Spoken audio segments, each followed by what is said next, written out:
Her scent could start wars between alphas, but her heart remained unclaimed, a dangerous combination that left Seren bleeding into mountain snow, never expecting that the most powerful Alpha King would find her there, or that his touch would awaken something fate itself had tried to deny. The northern mountains loomed like sentinels against the twilight sky, their snow-capped peaks tinged purple in the fading light. Seren ran with desperate abandon, each labored breath crystallizing in the frigid air. Behind her, howls pierced the silence, Lior Vex scouts, closing in once again. Blood dripped from the gash on her side, scarlet against pristine white, betraying her location with every faltering step. Looking back, she should have known they would track her this far north. No territory was truly beyond the reach of an alpha determined to claim his supposed fated mate. Her wolf stirred beneath her skin, agitated and weak from blood loss. Asterisk, keep moving. Just keep moving. Asterisk, the mantra repeated with each thundering heartbeat as she pushed deeper into the unfamiliar mountain range. The temperature plummeted as darkness descended, her thin clothes offering little protection against the biting cold. Eventually, her legs gave out. Seren collapsed against a rocky outcropping, lungs burning, body trembling uncontrollably. The howls had faded, but she knew better than to believe she'd lost them. No, they were simply regrouping, following her blood trail with predatory patience. Deep down, she knew the truth. She couldn't outrun them forever. Not when fate itself had supposedly declared her the mate of Alpha Lior Vex, heir to the Eastern Territories and collector of rare things. The man who had hunted her for years, not out of love, but possession. The man whose scouts had burned her village when she'd refused his first invitation. What's worse, her rare omega scent made hiding impossible. The sweet, intoxicating fragrance that marked her as one of the few true omegas born each century clung to everything she touched. It was both her curse and the reason Lior wanted her, a trophy mate to display his power and dominance. Seren pressed a shaking hand to her side, wincing as fresh pain flared across her ribs. The wound wasn't fatal, but combined with exhaustion and cold, it might as well be a death sentence. Without shelter, without warmth, without help, she wouldn't see morning. As if fate demanded it, steam rose between a cluster of rocks just ahead, ghostly tendrils curling into the night air. Her frozen limbs moved on instinct, drawn to the promise of warmth.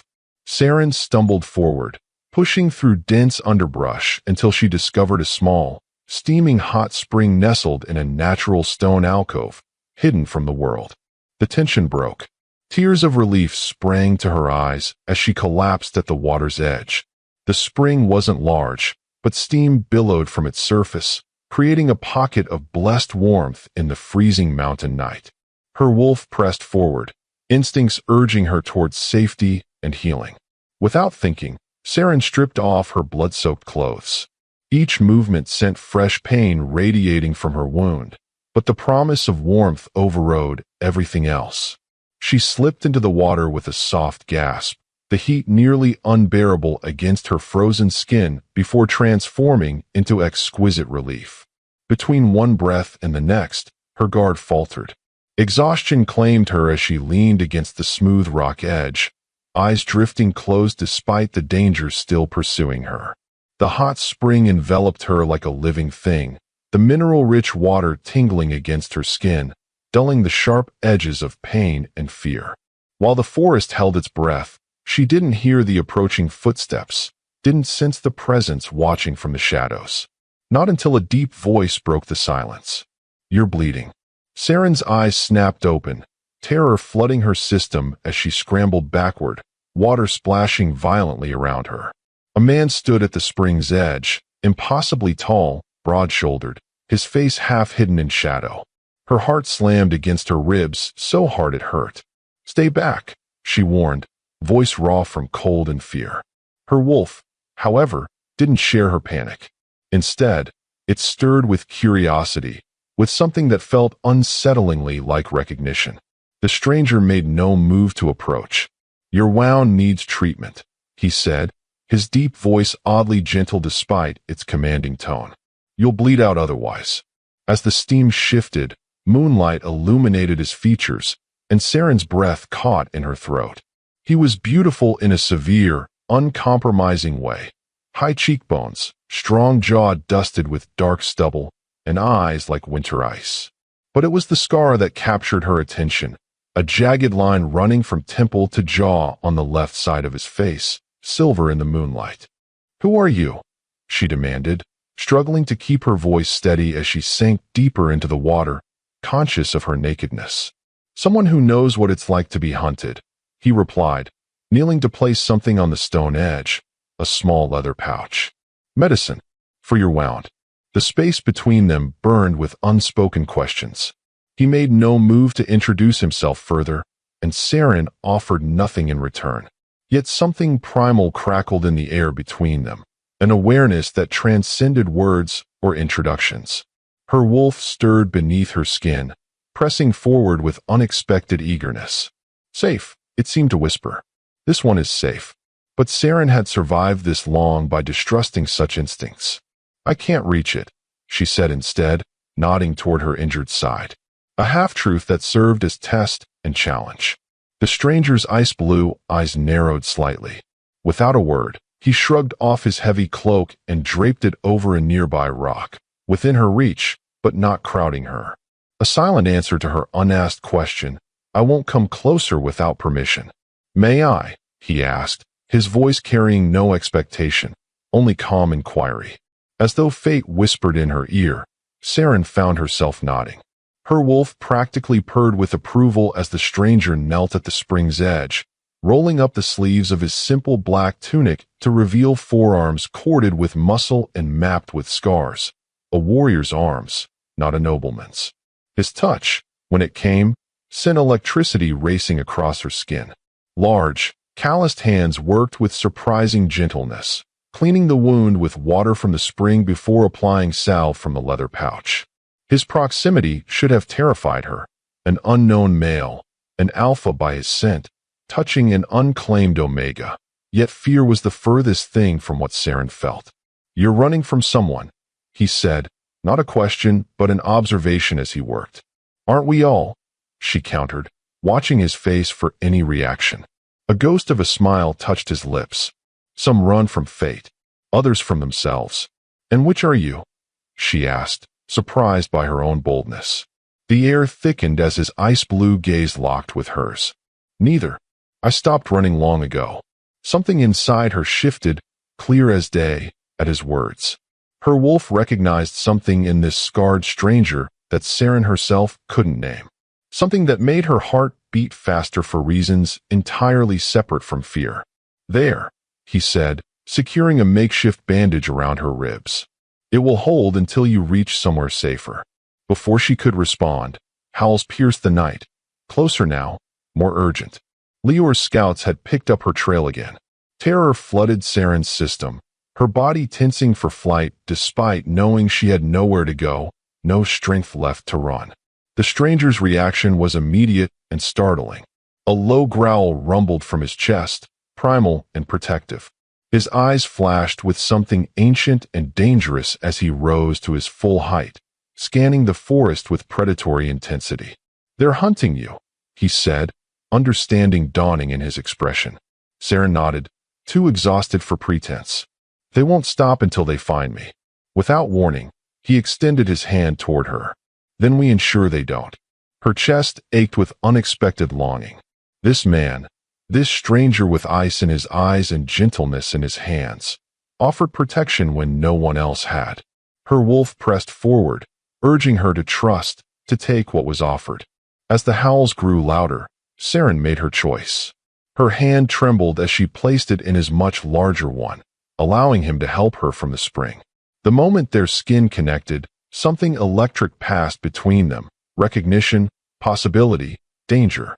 He wrapped his cloak around her naked form, the heavy fabric engulfing her in warmth that carried his scent, pine, snow, and something wild that made her wolf stir with pleasure. Without asking permission, he lifted her into his arms as if she weighed nothing, cradling her against his chest. "Hold tight," he murmured, his breath warm against her ear. and stay silent. As they melted into the darkness, Seren's world narrowed to the steady rhythm of his heartbeat beneath her cheek and the strength of the arms that held her. She didn't know this man, didn't know his name, his rank, his intentions. Yet her wolf had never felt more certain of anything than it did about him. What followed was a blur of shadow and movement as he carried her through the moonlit forest with the confidence of one who knew these mountains intimately. Away from the hot spring, away from her blood trail, away from the hunters closing in. By the time they reached a small cave hidden behind a waterfall, frozen into a glittering curtain of ice, the howls had faded to distant echoes. The stranger set her down with surprising gentleness, quickly building a small fire in a well-used fire pit. "Rest," he said, his voice a low rumble that seemed to vibrate through her very bones. "You're safe here." As firelight danced across his scarred features, highlighting the sharp angles of his face, Seren found herself studying him with unabashed curiosity. "You never told me your name." Something unreadable flickered across his expression. "Names have power," he said simply, "especially in these mountains." Her wolf stirred with interest at his cryptic response. "Then what should I call you?" The tension broke as a small smile curved his lips, transforming his severe features into something that made her heart skip treacherously. "Whatever you wish." As the fire's warmth seeped into her bones and exhaustion claimed her consciousness, Seren's last thought was that she had never felt safer than in this nameless stranger's presence. That perhaps, just this once, fate had been kind. She didn't notice the way his eyes lingered on her sleeping form, or how his hand hesitated above her cheek before withdrawing. She didn't hear his whispered words as he stood guard by the cave entrance, his powerful frame silhouetted against the frozen waterfall. "Sleep well, little wolf. Our paths were never meant to cross." But they had, and nothing, not fate, not rival alphas, not even the laws of their world, would ever be the same again. Sometimes the cruelest twist of fate isn't being hunted by a monster. It's discovering your heart has already chosen someone that destiny never intended for you, and now your body must betray what your soul already knows. Dawn broke over the northern mountains, painting the snow-covered peaks in hues of gold and amber. Seren awoke with a start, momentarily disoriented by the unfamiliar surroundings. The cave's interior was warmer than she expected, the small fire still crackling softly in the stone pit. Her wound had been redressed with fresh bandages, and someone had placed a fur blanket over her while she slept. But the stranger was gone. She sat up too quickly, wincing as pain flared across her ribs. Her fingers traced the expert bandaging, remembering ice-blue eyes and gentle hands that had tended her injuries with surprising care. As the wind shifted outside, carrying the scent of pine and snow into the cave, her wolf stirred with unexpected longing. Something about the nameless man had awakened a response in her that no other alpha, not even her supposed fated mate, had ever triggered. Truth be told, Seren hadn't planned to disappear before dawn. In her mind, a hesitant thank you had formed, perhaps even a request to travel together until she reached safer territory. But fate had made that choice for her. Between the fur blanket and the cave floor lay a small leather pouch, different from the one containing medicine. With trembling fingers, she opened it to find dried meat, berries, and a small, intricately carved wooden token depicting a wolf's head. A parting gift from her rescuer. Her chest ached with an emotion she couldn't name. The mysterious alpha had saved her life, tended her wounds, and left provisions for her journey, all without demanding anything in return. In a world where alphas took what they wanted simply because they could, his restraint was as surprising as his kindness.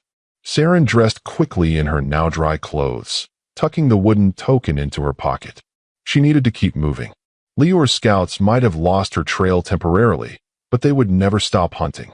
Not when their alpha had publicly declared her his fated mate. The memory of that announcement still made her skin crawl. She'd been working in a small village market when Lior's envoys had arrived, proclaiming throughout the square that their alpha had received a vision from the moon goddess herself, revealing Seren as his destined partner. She'd run that very night, abandoning everything she'd built over the years. Because Seren knew the truth, there had been no vision, no divine proclamation. Only an alpha's desire to possess the rarest of omegas, one whose scent could bring rival packs to their knees in submission. Without thinking, she followed the frozen waterfall's path down the mountainside. The morning air bit at her cheeks, but the sun provided enough warmth to make traveling bearable.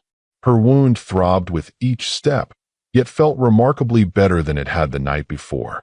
By midday, she reached the edge of a vast evergreen forest. The terrain was unfamiliar, the trees taller and more ancient than any she'd seen before. Something about this place felt different, protected somehow, as though the forest itself stood guard against intruders. Deep down, she knew the truth. She had crossed into the Northern Kingdom, territory ruled by the most reclusive and powerful Alpha King in the known world. Stories about King Kale Thorn traveled even to the remotest villages, how he had united the fractured northern packs through strategy rather than bloodshed, how he had built an impenetrable kingdom where laws were enforced without exception, how no one entered his lands without his knowledge or left without his permission. Some claimed he had been scarred in battle against Eastern forces. Others whispered that he had killed his own father to claim the throne. All agreed on one thing. Crossing into his territory uninvited was tantamount to a death wish. Her wolf stirred beneath her skin, oddly untroubled by these thoughts. Safe, it insisted again, pushing her deeper into the forest with surprising eagerness. As the shadows lengthened, Seren found herself following a narrow game trail that widened unexpectedly into a well-maintained path. The implications weren't lost on her. This was no wild territory, but a carefully managed kingdom with borders, patrols, and eyes watching from the shadows. Without warning, a sharp pain lanced through her chest, driving her to her knees with a startled cry. Not the wound on her side, something deeper, something fundamental. Heat flooded her system as her wolf threw itself against the boundaries of her control, howling in distress. The bond. The mating bond she'd been running from for years was activating. Seren curled into herself, trembling as wave after wave of unwanted sensation crashed through her. Lior must have performed the ritual that initiated one-sided claiming. A brutal, ancient practice that forced an unwilling Omega's wolf to recognize its supposed mate through blood magic. A tactic used by desperate alphas to locate and retrieve runaway mates. Her vision swam with tears of pain and rage. She had fled thousands of miles, endured hunger and injury and isolation, only to have him reach inside her very being and pull her spirit toward him like a fish on a hook. Moments later, a new sensation bloomed, a directional pull, tugging her spirit southward with inexorable force. Her bones remembered the path, even if her mind rejected it, a compass pointing toward her supposed destiny. Except, something wasn't right. The expected flood of Lior's dominating presence didn't come. Instead, as the initial pain faded, Seren felt only a hollow emptiness, a connection initiated but somehow incomplete, as if the ritual had misfired, creating the pull without the bond. She didn't know what scared her more, that Lior could reach her even here, in the heart of the Northern Kingdom, or that something had gone wrong with magic not performed properly in centuries. Eventually, the pain subsided enough for her to continue walking, though each step southward strengthened the tugging sensation, while each step in any other direction caused immediate discomfort.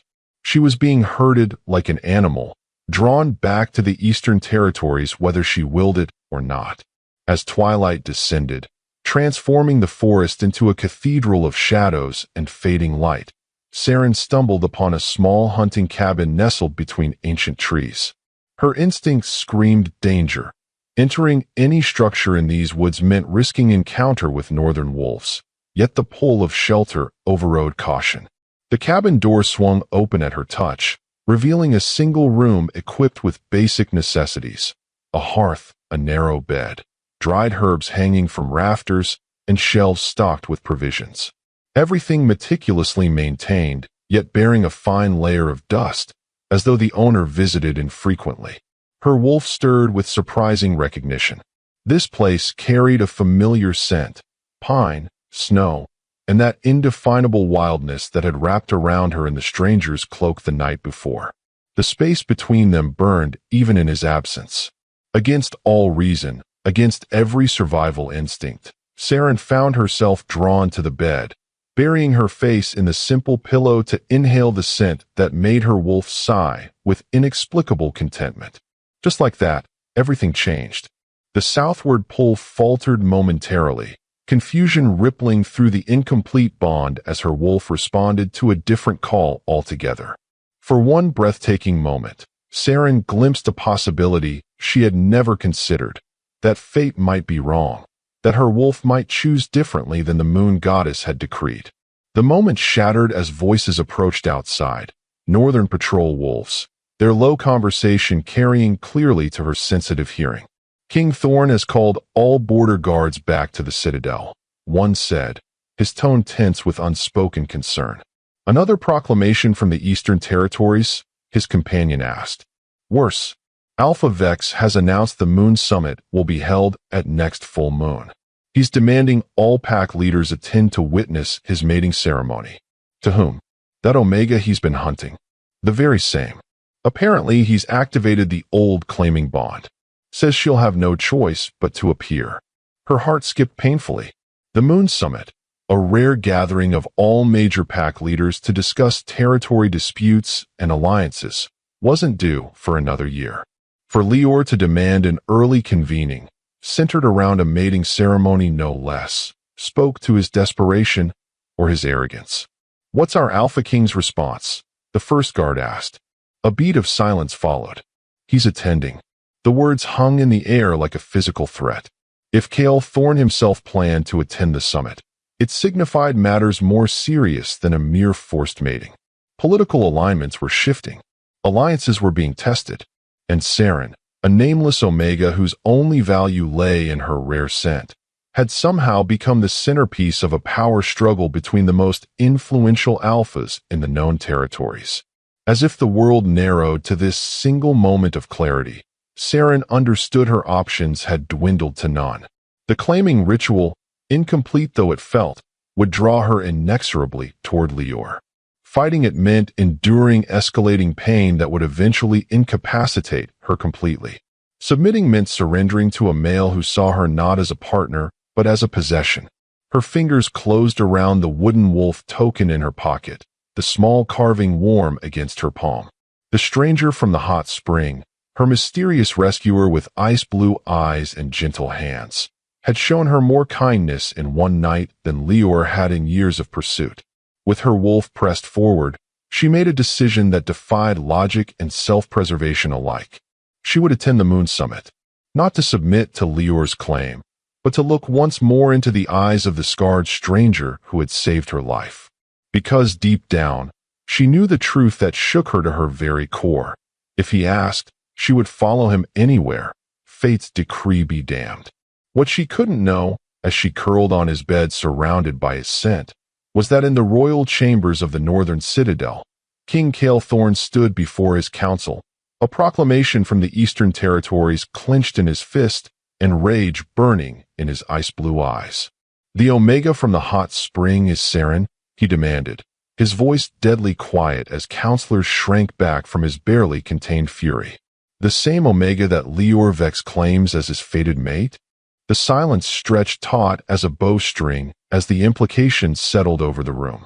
Their Alpha King, the most powerful wolf in the northern territories, owner of everything within his vast kingdom, had encountered the very Omega whose possession threatened to destabilize the fragile peace between packs. And the look in his eyes told them all that fate had made a grave miscalculation. She wasn't Lior's to claim. She was his, whether fate agreed or not. Power recognizes power, but desire recognizes its match. And as the Alpha King rode through his kingdom with single-minded determination, he discovered that for the first time in his life, possessing everything meant nothing if he couldn't possess her. The northern citadel erupted into controlled chaos as King Kale Thorn issued commands with cold precision. Guards assembled, scouts deployed, maps unfurled across massive oak tables, as the most powerful alpha in the territories prepared for what his advisors feared might spark all-out war. You cannot simply claim another alpha's fated mate, Counselor Eris argued, her aged voice trembling with concern. Especially not Lior Vex. The Eastern Territories have sought reason to challenge our borders for decades.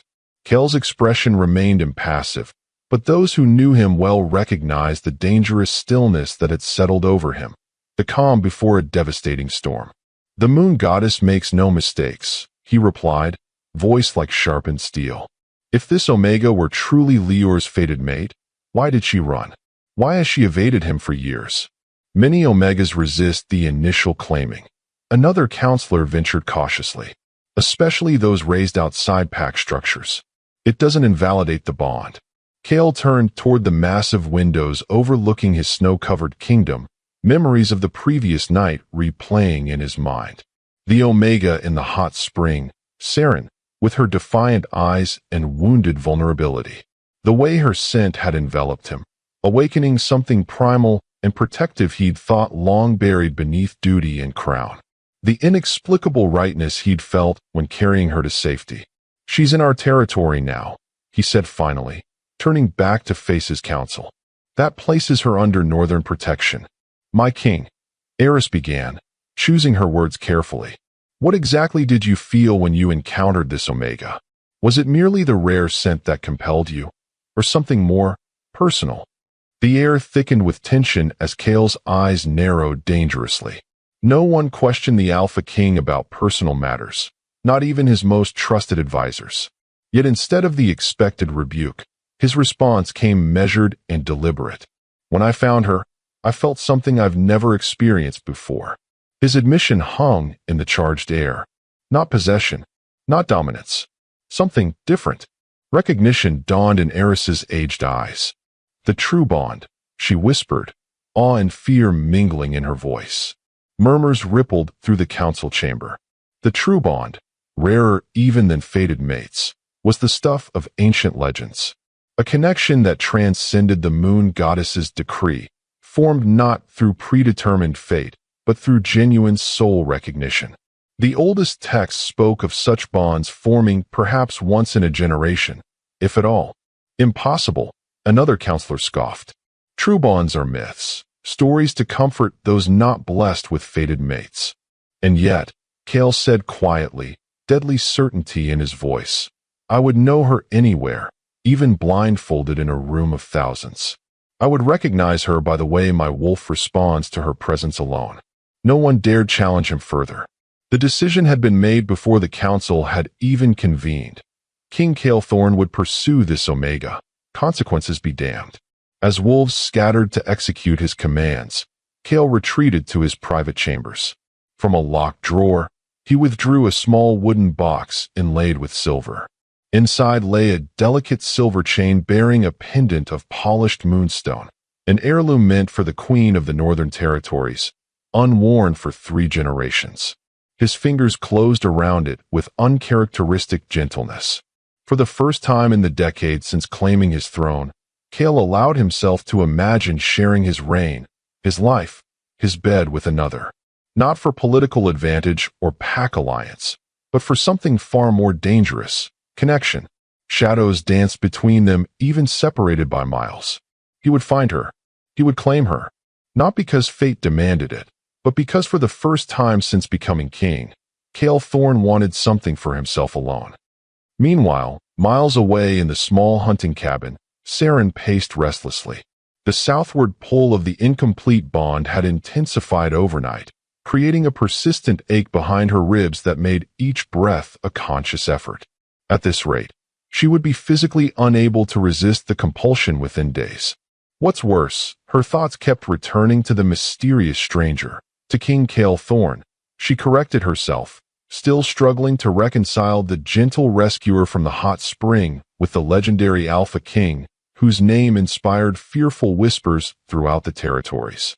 She traced the carved wolf token with her fingertips, wondering if he had recognized her as the hunted Omega from the Eastern proclamations. Had he known she was running from a claiming? Had he helped her despite that knowledge, or because of it? Her wolf stirred beneath her skin, agitated by the conflicting sensations, drawn south by ritual magic, yet longing to remain in the territory that carried his scent. The duality was maddening, tearing her between duty and desire, between a fate she'd never wanted and a connection she couldn't explain. As the tension broke within her, Seren made a decision. She would leave the cabin and continue south, not to submit to Lior, but to confront him at the moon summit. To declare before all pack leaders that she rejected his claim, consequences be damned. Perhaps in doing so, she might catch one final glimpse of the Northern King before disappearing forever. No matter how hard she tried, she couldn't silence the treacherous voice whispering that perhaps, just perhaps, King Thorn might speak for her.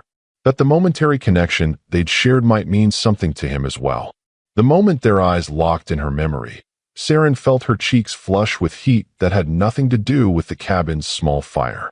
One night, one encounter, and she couldn't stop thinking about a male who ruled territories, commanded armies, and had no reason to remember one insignificant Omega. Without warning, the cabin door burst open, revealing a northern wolf in full guard regalia. Seren scrambled backward, her hand automatically reaching for the knife at her belt. "Omega Seren," the guard asked, his tone respectful but urgent. "King Thorn requests your presence at the Citadel." Her voice trembled when she finally found it. Requests or demands? Something like approval flickered across the guard's features. His exact words were, "Extend my invitation and ensure her comfort, but the choice to accept must be hers alone." The world tilted beneath her feet. He remembered her. He knew her name. He had sent for her, but left the choice in her hands. In that moment, everything changed. The southward pull seemed to dim slightly as her wolf responded to the proximity of the northern alpha, eager and hopeful in ways Seren barely dared acknowledge.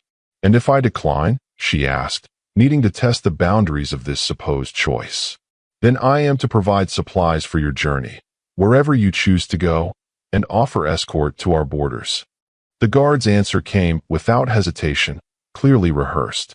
"Though the king hoped you might accept treatment for your injuries before departing." Her hand unconsciously moved to her bandaged side. He had noticed her wound was still healing, had concerned himself with her well-being despite the political firestorm her presence in his territories surely created. Between one breath and the next, Seren made her decision. If this was a trap, it was the most elaborate one ever laid. And if it wasn't, if the king truly offered choice where Lior had only offered force, then perhaps there existed possibilities she had never dared consider. "I accept his invitation," she said quietly, gathering her meager belongings. The guard nodded, relief evident in his posture. "A horse awaits outside. Can you ride?" Seren nearly laughed at the absurdity of the question.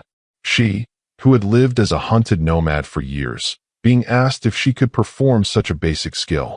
"Yes," she replied simply. "I can ride." As they emerged from the cabin, she was startled to find not just one horse, but an entire escort. 6 northern guards mounted on magnificent black steeds, forming a protective formation around a 7th horse. The mount clearly intended for her was smaller than the others, dappled gray with a gentle eye, chosen with consideration for an Omega's typically smaller stature. These weren't the actions of an alpha intent on claiming by force. This careful attention to detail, this respect for her comfort and choice, contradicted everything she'd been taught to expect from powerful male alphas. As firelight bloomed beneath her skin at the implications, Seren allowed herself to be helped onto the gray mare. The southward pull of Lior's ritual tugged painfully as they turned north, but her determination overcome physical discomfort. Each hoofbeat carried her closer to the northern citadel, to him, and further from the fate that had hunted her for years. They rode through ancient forests and across snow-covered meadows, the landscape growing increasingly cultivated as they approached the heart of the northern kingdom. Villages appeared, then towns, their inhabitants pausing in daily activities to watch the royal guard pass with undisguised curiosity. By the time the citadel came into view, Seren's breath caught in undisguised awe. Unlike the ostentatious fortresses of the eastern territories, The northern seat of power seemed to grow organically from the mountainside. Pale stone and dark wood rising in harmonious tiers that reflected the natural landscape rather than dominating it. Her wolf pressed forward with unexpected eagerness as they passed through massive gates into a courtyard bustling with activity. Servants, guards, and court officials moved with purpose, their choreographed efficiency speaking to well-established order. As Seren dismounted, her legs trembling from the long ride and the persistent pain of fighting Lior's pull, a hush fell over the courtyard. She turned to find the source of the sudden silence and found herself frozen in place. King Cale Thorn descended the main stairs, his powerful frame draped in a midnight blue cloak lined with silver fur. In daylight, without the shadows of the forest concealing him, he was even more imposing, regal and dangerous in equal measure. The scar that traced from temple to jaw did nothing to diminish his beauty. Rather, it emphasized the sharpness of his features, the intensity of those ice-blue eyes. Eyes that never left her face as he approached. Her wolf stirred beneath her skin, practically purring with approval and something dangerously close to submission. Not the forced submission of an Omega to any Alpha, but the willing surrender to one worthy of trust. Time stood still as he stopped before her, close enough that she could inhale his scent. Pine, snow, and that indefinable wildness that had haunted her dreams. "Seren," he said, her name transformed in his deep voice into something precious, something sacred. "Your Majesty," she replied, surprising herself with the steadiness of her tone despite the chaos of emotions raging within. The corner of his mouth lifted in the ghost of a smile. "In the hot spring, I was simply a stranger. Here, you grant me a title. In the hot spring, I didn't know who you were," she countered, a boldness emerging that shocked even herself. Rather than anger, appreciation flickered in his gaze. "And now that you do?" The space between them burned with unspoken possibility. Around them, the entire court held its breath, witnessing an exchange unprecedented in its equality. No Omega addressed the Alpha King with such directness. No Alpha King responded with such evident restraint. "Now I know you rule the northern territories," Seren said carefully. "That you command wolves and own lands and possess everything within your borders." "Not everything," he replied, his voice dropping to a rumble that seemed to vibrate through her very bones. "Not you." Her heart skipped painfully at the implication. Before she could respond, however, a wave of agony crashed through her as the southward pull intensified violently. Seren gasped, knees buckling as she fought to remain standing. Without hesitation, Cale moved forward, strong arms catching her before she could fall. The moment his skin touched hers, the pain receded slightly, as though his proximity somehow counteracted Lior's claim. "The bond," she managed through gritted teeth. "He's strengthening it." Understanding darkened Cale's expression. Without a word, he swept her into his arms, just as he had that night in the mountains, and turned toward the main keep. "Prepare the healing chambers," he commanded, his voice carrying effortlessly across the courtyard. "And summon the royal emissary. We have a message for the eastern territories." As he carried her up the stairs, cradled against his chest with surprising gentleness, Seren felt the eyes of the entire court upon them. This was no private rescue in the mountains, no anonymous act of kindness. This was a public declaration, the Alpha King carrying an unclaimed Omega, supposedly fated to another, into his private domain. It was a challenge, a claim, a declaration of war. Yet as her head rested against his shoulder, inhaling the scent that made her wolf sigh with contentment, Seren couldn't bring herself to fear the consequences. For the first time since learning of Lior's supposed vision from the moon goddess, she felt something dangerously close to hope. "Why are you doing this?" she whispered, the question meant for his ears alone. "I'm not yours to protect." His arms tightened almost imperceptibly around her. "Perhaps," Cale replied, his voice equally low, intimate despite their surroundings. "It's time someone asked what you want, rather than telling you what fate demands." As the truth unraveled between them, Seren realized she had never been asked that question before. What did she want? Not survival, not escape, but truly want? And as the Alpha King carried her into his domain, her body fighting the pull of one bond while her heart responded to something deeper, she finally admitted the answer, even if only to herself. She wanted him. The most intimate battle isn't fought with claws or fangs, but in the space between heartbeats. And as the Alpha King watched his healers work to counter a rival's claim, Cale discovered that for the first time in his reign, the thought of losing something terrified him more than the prospect of war itself. The royal healing chambers hummed with quiet urgency as Northern Pack healers moved around Seren with practiced precision. Ancient texts lay open on carved wooden stands, their yellowed pages revealing rituals not performed in generations. Herbs burned in copper bowls, filling the air with fragrant smoke meant to ease the pain of Lior's distant claiming pull while the healers searched for a more permanent solution. Cale stood at the periphery, his imposing presence a stark contrast to his evident restraint. He had not left the chambers since carrying Seren inside hours ago, yet maintained a careful distance that spoke volumes to those who served him. The Alpha King, known for his decisive commands and unwavering authority, watched in uncharacteristic silence as others tended to the Omega, who had somehow breached the carefully constructed walls around his heart. The head healer, an elderly woman named Lyra whose service predated Cale's reign, approached him with respectful caution.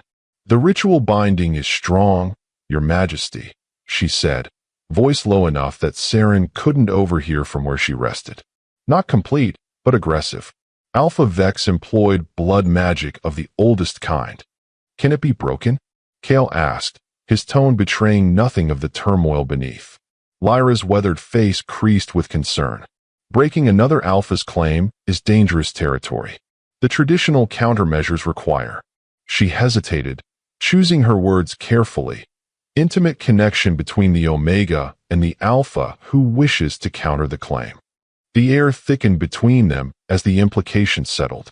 Cale's jaw tightened visibly, the muscle there jumping with tension. "I will not force such a connection," he stated, the words carrying the weight of unbreakable law. "Find another way." "There is one alternative," Lyra ventured, her voice dropping further. "The Moonstone ritual could temporarily sever the pull, giving her freedom to choose without external influence. But it requires rare ingredients, including essence of winter bloom that only grows at the highest elevations. "Have riders dispatched immediately," Cale commanded, his gaze drifting back to Seren. "Whatever is needed will be obtained." As Lyra withdrew to issue the necessary orders, Cale finally approached Seren's bedside. The healers discreetly retreated, leaving a careful bubble of privacy around them despite remaining within the same chamber. Seren's eyes opened as he neared, amber flecked with gold that seemed to glow in the chamber's warm light. Despite the evident pain of fighting Lior's pull, a small smile curved her lips at his approach. "I'm disrupting your entire court," she observed, her voice tired but carrying unexpected humor. "My court has grown too comfortable," Cale replied, surprising himself with the easy response. When had he last engaged in conversation that wasn't weighted with politics or duty? A little disruption serves them well. Her laugh was soft, genuine, sending an unexpected warmth coursing through him. "Is that why you helped me in the mountains?" Seeking disruption? The question hung between them, more intimate than either expected. Cale considered deflection, a skill honed through years of political maneuvering, but found himself unwilling to offer anything but truth to this woman who had risked everything by accepting his invitation. "I helped you because something in me recognized something in you," he said simply, the admission more revealing than any flowery declaration could have been. Under the weight of his stare, Seren's breath caught visibly. "Even though fate decreed me for another? Especially because of that." His voice dropped lower, the words meant for her alone despite the healer's presence across the chamber. "I've never believed the moon goddess would be so cruel as to bind unwilling souls." The space between them burned with unspoken possibilities. Seren studied his face. The sharp angles softened in the golden light, the scar that traced his left cheek somehow enhancing rather than diminishing his beauty. The fearsome Alpha King who had built his reputation on ruthless protection of his territories now stood before her with unexpected vulnerability in his ice-blue eyes. "The pull is getting stronger," she confessed, wincing as another wave of discomfort washed through her. "By the time the moon summit arrives, I may not have the strength to resist it." Kel's hand moved unconsciously toward hers before stopping just short of contact. The restraint cost him visibly. "My healers are preparing a ritual that will temporarily sever Lior's claim," he said. "It will give you true choice, free from external influence." Hope bloomed in her expression, quickly shadowed by suspicion born from years of betrayal. "And what will you ask in return for this freedom?" His response came without hesitation. "Nothing. The choice that follows will be yours alone, whatever it may be." As the truth unraveled between them, Seren realized she had never been offered such autonomy before. Even those who had sheltered her during her years of running had always wanted something: information, service, the advantage of an Omega's presence in their territory. No one had ever helped her without expectation. Before she could respond, the chamber doors burst open as Counselor Eris entered, her lined face grave. "Your Majesty, Eastern envoys have arrived bearing Alpha Vex personal seal. They demand immediate audience." The tension broke as Kale straightened to his full height, king once more rather than man. "Escort them to the formal reception hall. I will attend shortly." When Eris departed, Kale turned back to Seren, his expression softening almost imperceptibly. "Rest. Recover your strength. The coming days will demand much from both of us." As he moved to leave, Seren's fingers caught his wrist in a moment of boldness that surprised them both. The contact sent electricity racing up his arm, his wolf responding with a possessive growl he barely managed to suppress. "Thank you," she said simply, the words carrying weight beyond their simplicity. "For seeing me as someone with choices rather than something to be claimed." Something inside him shifted, clear as day, at her words. In that moment, had anyone else been watching closely enough, they would have witnessed the precise instant the Northern Alpha King lost his heart completely to the runaway Omega. "Always," he promised, the single word carrying the weight of an unbreakable vow. The formal reception hall of the Northern Citadel was an architectural marvel designed to intimidate.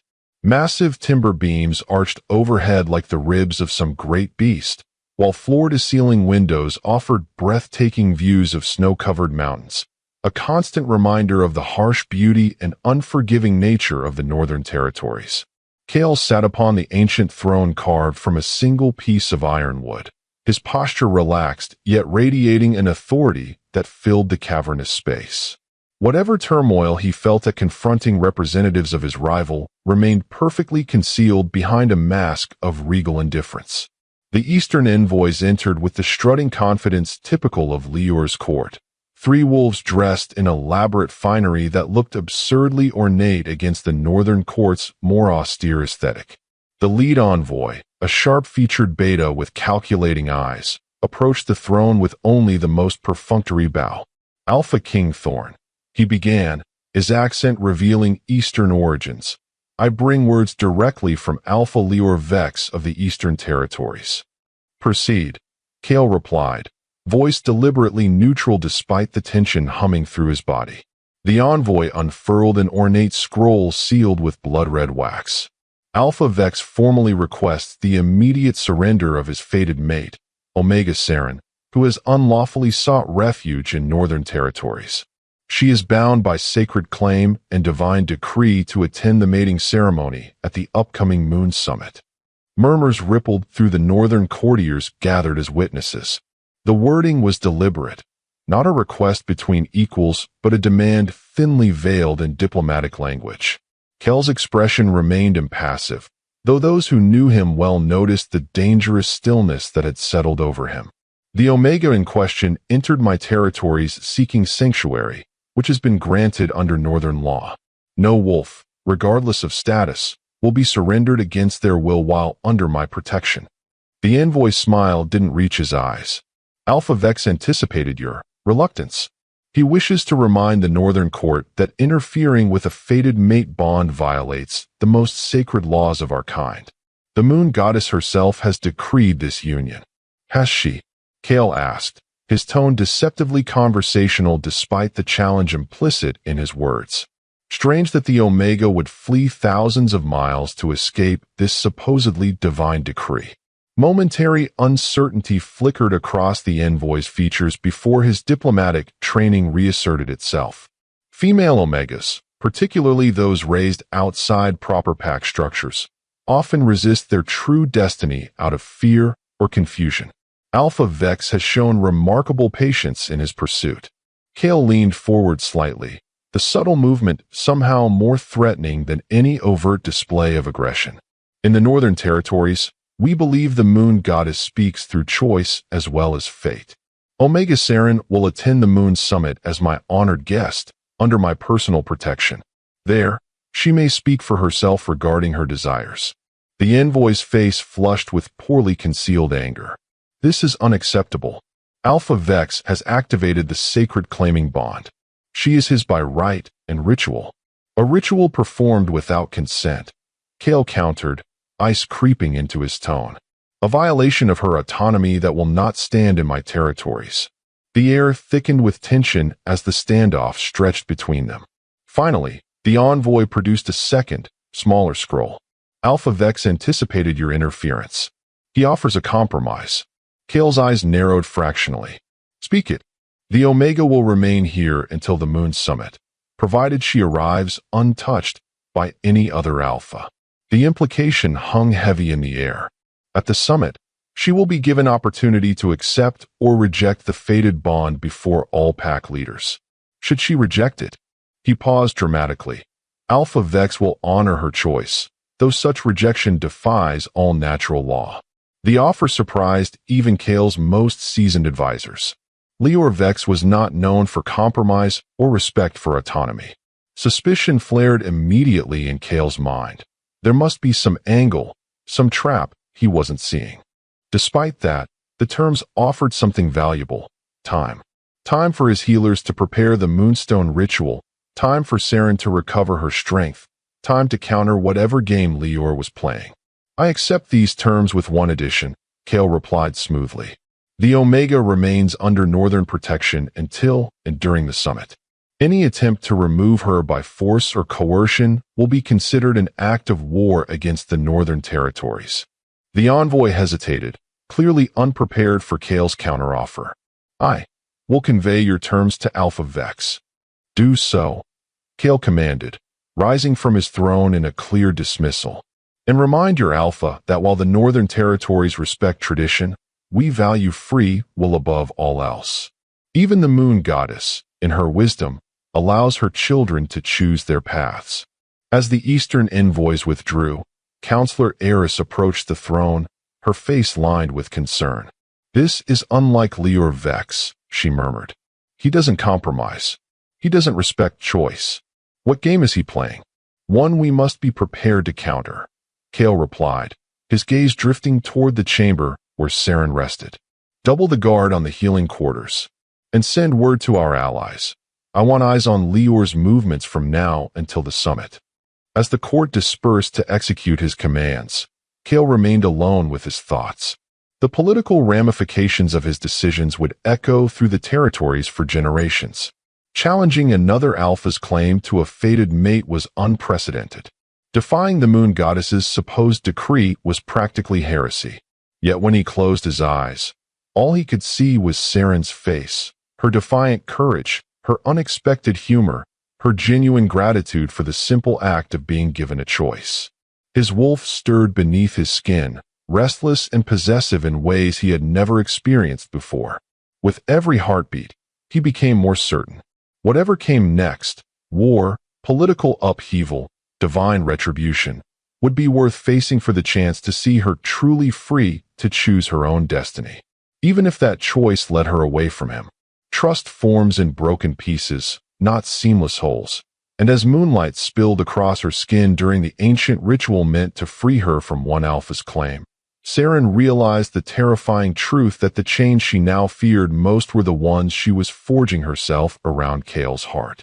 3 days passed in a haze of preparation as the northern citadel transformed into a fortress of quiet determination. Guards doubled at every entrance, scouts patrolled the borders with heightened vigilance, and the royal healers worked without rest to gather the rare components needed for the Moonstone ritual. Throughout it all, Seren remained secluded in the healing chambers, her condition deteriorating as Lior's distant pull strengthened with each passing hour. The pain had transformed from persistent discomfort to waves of near-crippling agony that left her drenched in sweat and trembling. Only Kale's proximity seemed to provide relief, though neither understood why. Because of that, he had taken to spending evenings in her chambers, maintaining respectful distance while his mere presence eased her suffering. These quiet hours created an unexpected intimacy between them, conversation flowing with surprising ease as they discovered shared experiences despite their vastly different stations. She spoke of villages where she had hidden during her years on the run. He described remote outposts of his territories with similar fondness. She revealed her passion for ancient texts stolen in moments of relative safety. He offered unrestricted access to the royal library with genuine enthusiasm rather than calculated generosity. Under the weight of his stare during these conversations, Seren found herself revealing pieces of herself she had guarded fiercely for years. The space between them burned with possibility, with unspoken desire restrained by circumstance and honor. "Tell me about the first time you ran," Kale requested on the third evening. Seated in a chair positioned several feet from her bed, close enough for his presence to ease her pain without imposing unwanted intimacy. Seren's fingers traced absent patterns on the silken sheets, finer than any she had known in her nomadic existence. "I was working in a small village market near the eastern border," she began, the memory still vivid despite the years between. "My sense suppressants failed unexpectedly. Within hours, every unmated alpha in the region was circling the village." Kale's jaw tightened visibly, though his voice remained gentle. "You were alone? No pack protection?" "My mother died when I was young," she explained, the admission easier than expected. "She taught me to hide what I was, to blend among ordinary wolves, to never trust alphas who claimed to offer safety." "Wise counsel," he acknowledged, surprising her. "Power corrupts even the most honorable intentions at times." Her voice trembled as she continued. "That night, Lior's scouts entered the village. They carried scrolls bearing his seal and proclamations of a vision from the moon goddess revealing me as his fated mate. Bitterness crept into her tone. They spoke of honor and destiny while burning the home of an elder who tried to help me escape. Without thinking, she sat up straighter, wincing as movement triggered another wave of pain. I escaped through the window of my room and never stopped running. 3 years, 7 territories, dozens of villages. Lior's hunters always found me eventually." Kale's expression darkened with barely contained fury. "No true alpha hunts an unwilling mate. It violates everything the moon goddess stands for." "Perhaps she doesn't stand for what we've been taught," Seren countered, voicing the heretical thought that had sustained her through years of flight. "Perhaps the stories of her divine matchmaking are merely justifications created by alphas seeking to claim what they want without challenge." The tension broke as unexpected humor flickered across Kale's severe features.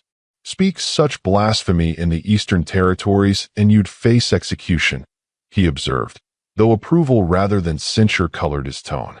"Here in the North, such questions are encouraged, at least in private." Just like that, everything changed.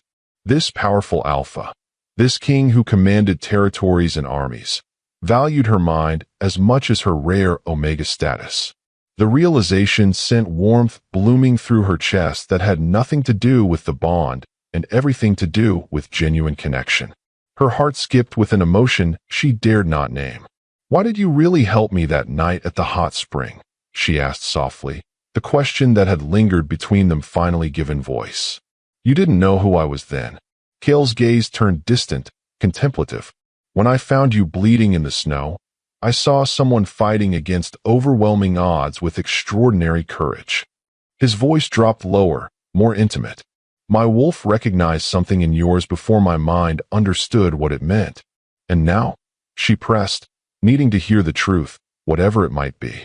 The air thickened between them as Kale leaned forward, his ice-blue eyes intense with suppressed emotion.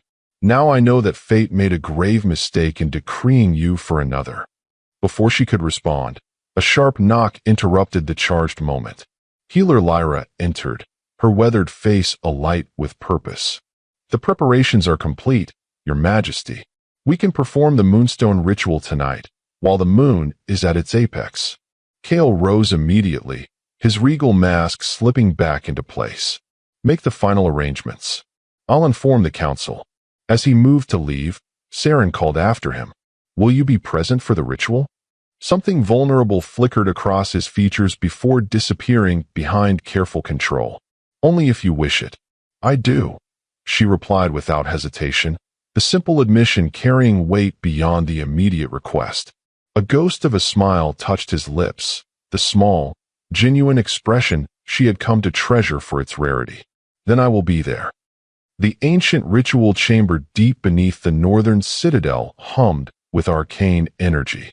Carved directly from the mountain's heart, its circular walls were inlaid with luminescent crystals that captured and amplified moonlight channeled through a complex system of mirrors from the surface above. At the chamber's center lay a raised stone dais surrounded by a shallow pool of water reflecting the moon's perfect image. Seren stood at the edge of this pool, dressed in a simple white shift provided by the healers. Her hair fell loose around her shoulders, adorned with delicate silver chains bearing tiny moonstone fragments.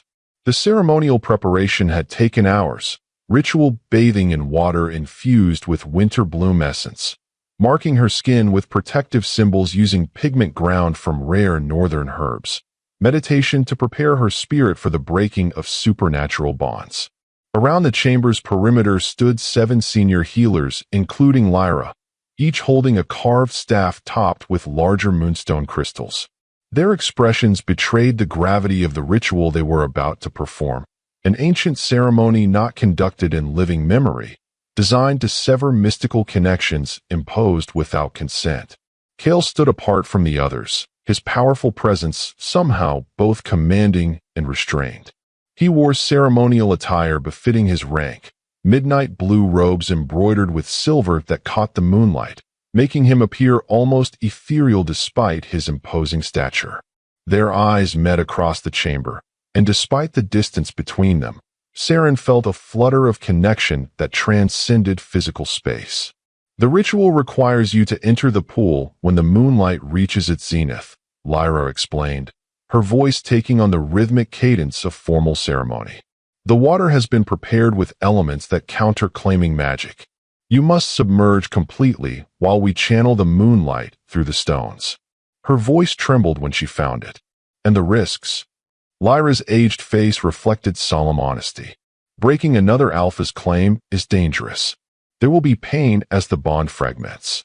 In rare cases, both parties connected by the bond may experience backlash. Meaning Lior will know what we're doing, Seren concluded, understanding dawning with cold clarity. Yes, Kale confirmed, moving closer despite the healer's evident disapproval of his proximity during preparation. Which is why we've stationed additional guards throughout the citadel and surrounding territories. Whatever reaction comes, we are prepared. The air thickened with tension as their gazes locked. This ritual would free her from Lior's claim, but the implications extended far beyond her personal liberty. It was a direct challenge to an alpha's authority, a defiance of supposed divine decree, potentially the first move in a conflict that could engulf all territories. You can still change your mind, Kale said softly, the words meant for her alone despite the chamber's attentive audience. No one would think less of you for choosing the safer path. As though fate whispered in her ear, Seren found her resolve strengthening rather than faltering. I've spent my life running.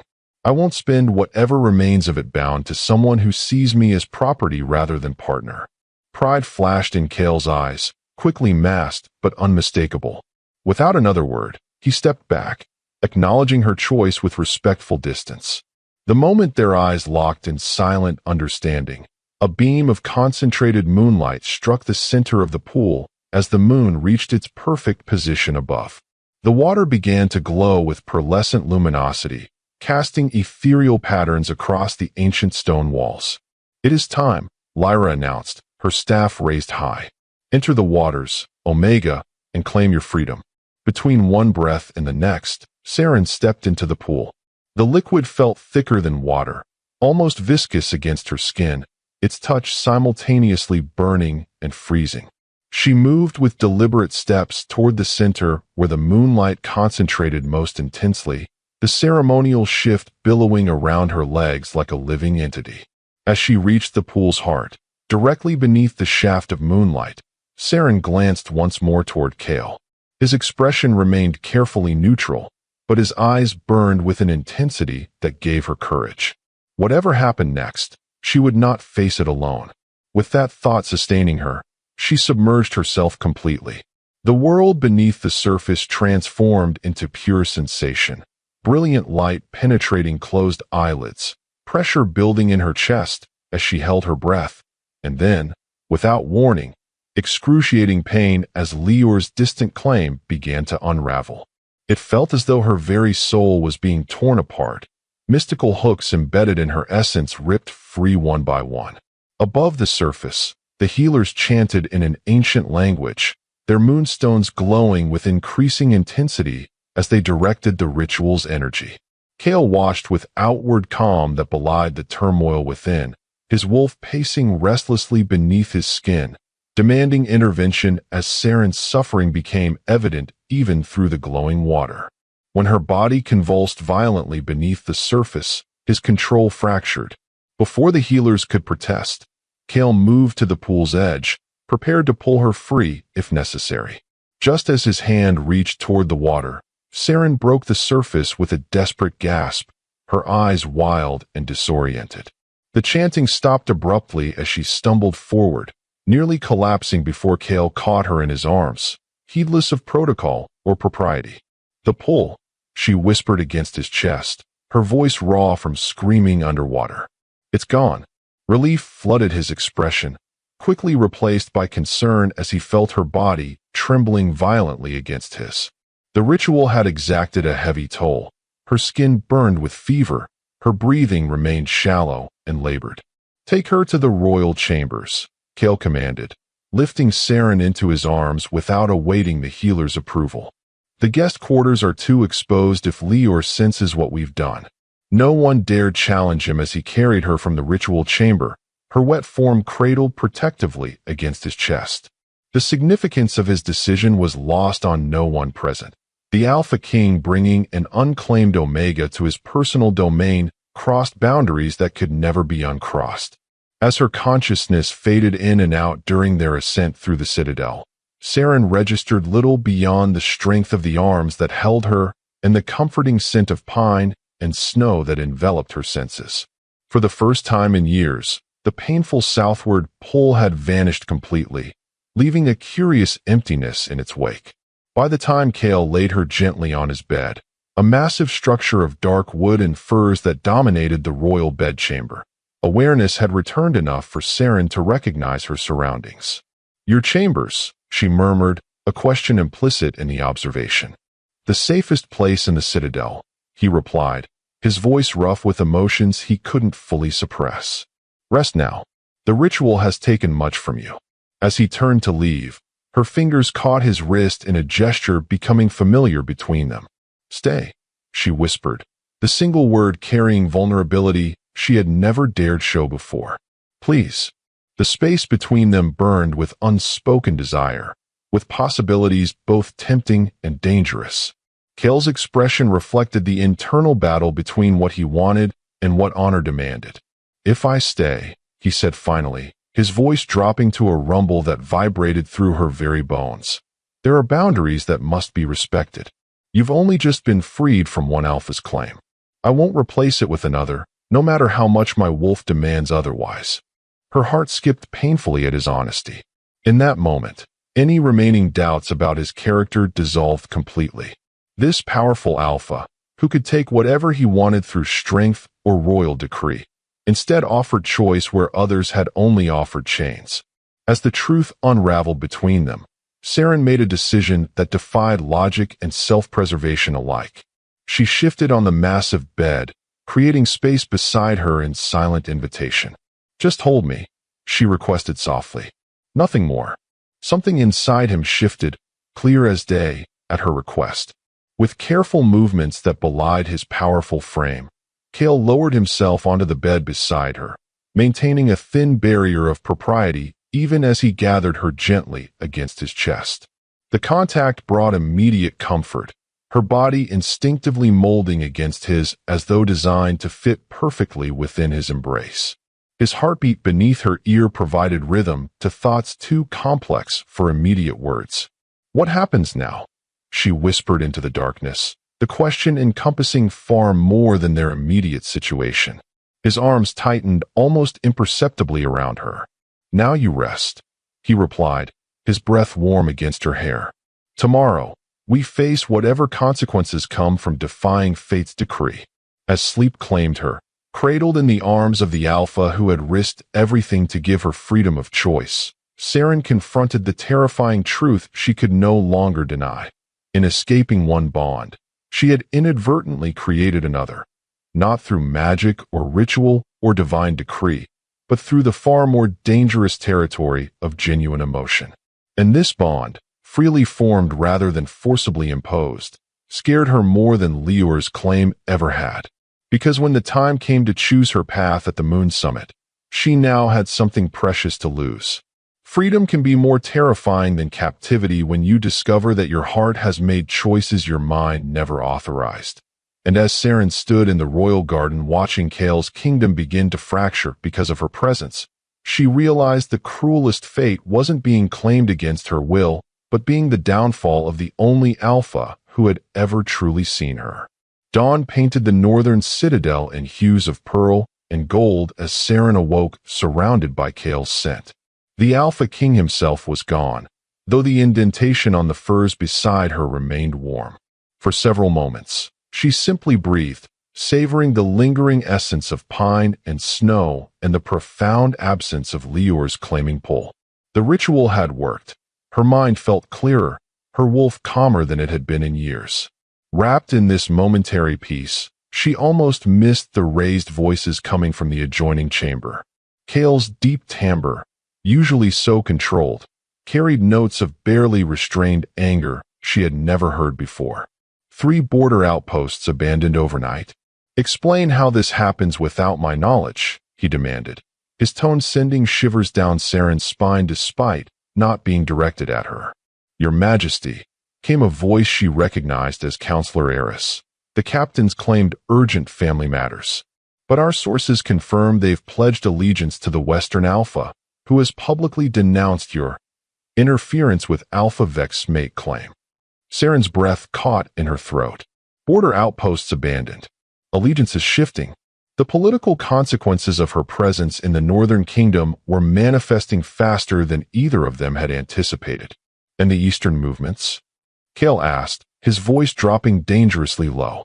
"Lior's forces have amassed along our southeastern border," Eris replied, tension evident in her aged voice. "Not enough for direct invasion, but a clear statement. The southern packs have remained neutral thus far, but their silence speaks volumes." The tension broke as something shattered against a wall, Cale's control fracturing visibly for perhaps the first time in his reign. "Gather the War Council, and double the Royal Guard's presence throughout the citadel." As footsteps retreated, Seren slipped from the bed, heart pounding with the weight of what she had overheard. Her presence was destabilizing Cale's kingdom, precisely as Lior must have intended. The realization burned like acid in her chest. She dressed quickly in clothes left by attendants, simple but finely made garments befitting an honored guest rather than a prisoner. The northern style suited her, practical yet elegant, designed for both beauty and function. When she emerged from the bedchamber, she found Cale standing at the massive windows overlooking his kingdom, tension evident in every line of his powerful frame. He turned at her approach, his expression softening almost imperceptibly. "You should be resting," he said, concern overriding the strain she had heard moments earlier. "Your kingdom is fracturing because of me," she replied directly, refusing to dance around the truth between them. "I heard everything." Something like approval flickered across his features at her honesty. Political landscapes shift constantly. These challenges would have emerged eventually, with or without your presence. "Don't lie to me," she countered, stepping closer with newfound boldness. "Not when you've never lied before." The space between them burned with unspoken truths as Kale studied her face. "Yes," he finally admitted, "certain alliances are straining. But that reflects their inherent weakness, not your responsibility." Her chest ached with unexpected emotion. No one in her life had ever shouldered burdens that rightfully belonged to her. Yet here stood this Alpha King, accepting potential war rather than placing blame where others would argue it belonged. "I should leave," she said softly, the words costing her more than she had expected. "Before the Moon Summit. Before your position weakens further." His response came swift and certain. "No." The single word vibrated with alpha authority that should have triggered her instinctive rejection of command. Instead, her wolf stirred with something dangerously close to submission, not from obligation or hierarchy, but from recognition of a truth her human half hesitated to acknowledge. "Your council will demand it," she pressed, needing him to understand the political reality they faced. The territory's stability must come before one Omega's freedom. Kale moved closer, his ice-blue eyes intense with emotion he no longer attempted to conceal. "My counsel serves at my pleasure, not the reverse. And I have never placed political expedience above what I know to be right." Her voice trembled when she found it. "And what about what you want? Does that factor into your decisions at all?" Without warning, he closed the remaining distance between them, his hand rising to cup her cheek with a gentleness that belied his strength. Her breath caught at the contact, her wolf surging forward with eager recognition. "What I want," he said, voice dropping to an intimate rumble, "has never been more clearly aligned with what is right." The implication hung in the air between them, too profound for either to dismiss, yet too dangerous to fully acknowledge. With every heartbeat, Seren found herself leaning into his touch, her body making decisions her mind still questioned. Before either could speak further, a sharp knock interrupted the charged moment. Kale stepped back immediately, though reluctance was evident in the movement. "Enter," he commanded, his royal mask slipping back into place. A member of the royal guard appeared, his expression grave. "Your Majesty, we've apprehended an Eastern infiltrator attempting to access the Eastern Wing." He carried this. The guard extended a small vial containing cloudy liquid that seemed to absorb light rather than reflect it. Kale's expression darkened dangerously as he took the vial, examining it with evident disgust. "Blood magic," he explained for Seren's benefit, his tone hardening. "Designed to re-establish the claiming bond, likely stronger than before." Horror washed through her at the implication. "Lior sent an assassin?" "Not to kill," Kale corrected grimly. "To reclaim. This potion need only touch your skin to reinitiate the bond, bypassing your consent entirely." The room seemed to tilt beneath her feet as the true extent of Lior's obsession became clear. He hadn't accepted the breaking of his claim. He had simply adjusted his strategy. What's worse, it meant the compromise offered through his envoys had been nothing but deception. He had never intended to allow her choice at the Moon Summit. "This changes everything," Kale stated, pocketing the vial to be destroyed later. "The Eastern delegation cannot be trusted within our borders." The guard shifted uncomfortably. "There's more, Your Majesty."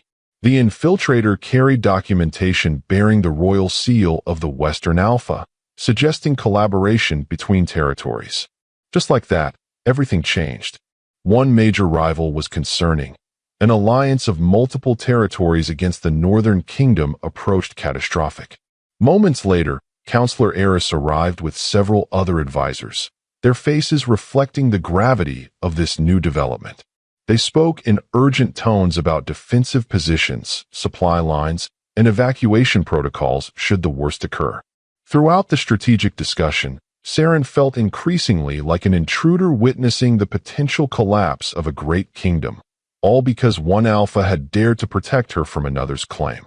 The magnitude of what Kale risked for her freedom became suddenly, painfully clear. His crown, his kingdom, the safety of his people, all placed in jeopardy for an Omega with nothing to offer in return but the trouble that followed in her wake. As if summoned by her darkening thoughts, a serving girl approached with a sealed message. "For the Omega," she explained, extending the folded parchment towards Seren. The room fell silent as Seren broke the unmarked seal. The message contained just 5 words in elegant script. "He will fall because of you."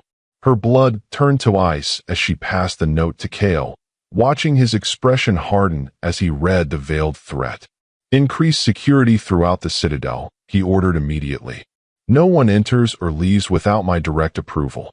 As advisors rushed to execute his commands, Kale turned back to Seren, his eyes reflecting concern rather than the anger she had expected.